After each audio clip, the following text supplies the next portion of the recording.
What's going on, everyone? Give It Thought here. Today I've just been thinking about Dragon Quest Builders, and how it will stack up against competitors like Minecraft or Terraria. In case you haven't heard of this game, I'll give you a quick rundown. Dragon Quest Builders is a Minecraft-style game set in the Dragon Quest universe. The land has been besieged by the Dragon Lord, I think, and you, the hero, are tasked with rebuilding the land. Pretty simple story, which is perfectly fine. Anyone that goes into this game expecting Bioshock-level storytelling is in the wrong place. I just wanted to get this out of the way up front. The hero character, you guessed it, has amnesia, which is a horrible JRPG gaming trope, and I really wish it would go away, but it's an easy way to give a blank character. But it is what it is. Let's move on.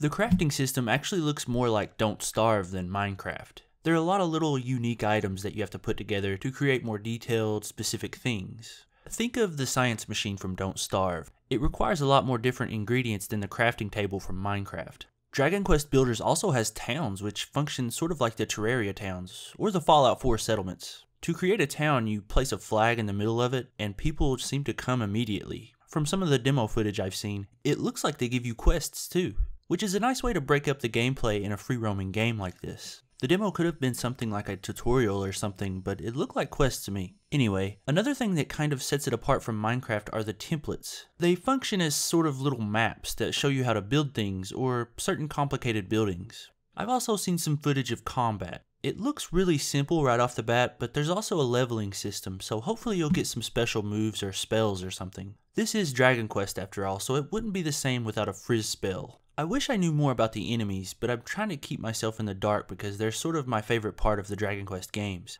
I do know that there are slimes and I think golems in there, so look forward to that. From what I've heard of the music so far, it is really Dragon Quest-y. It has those valiant tones that sort of define the music of the series.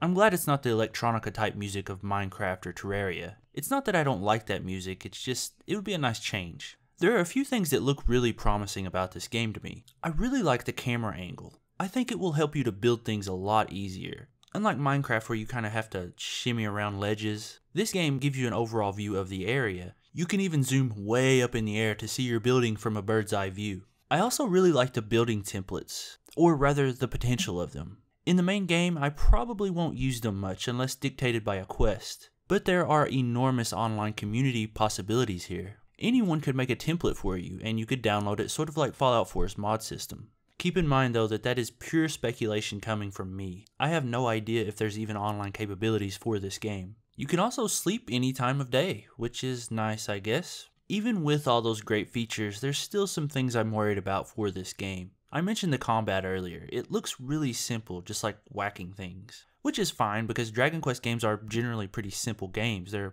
always turn-based, but simplicity has always been the name of the game for the series. For whatever reason, big sandbox games like this always lack meaningful combat. I don't think the two are mutually exclusive.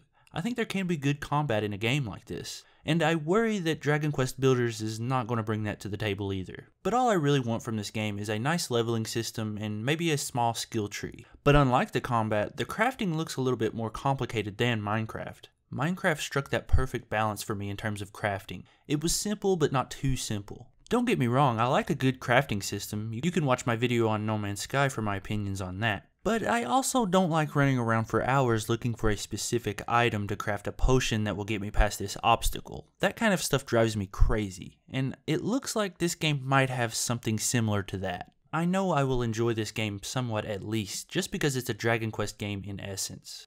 Dragon Quest Builders came out in Japan all the way back in January, but it hits US store shelves on October 11th. From what I've seen, it seems to be sort of a stepping stone for Dragon Quest XI to get localized, so hopefully a lot of people buy it.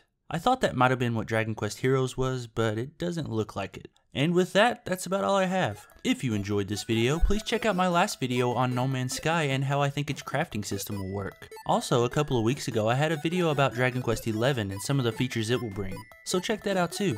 The Dragon Quest games are some of my favorites, and if you want to keep a leg up on upcoming Dragon Quest news, hit that subscribe button right up there. Also follow me on Twitter, links in the description down below. Alright guys, thanks for watching, and remember, give thought to everything.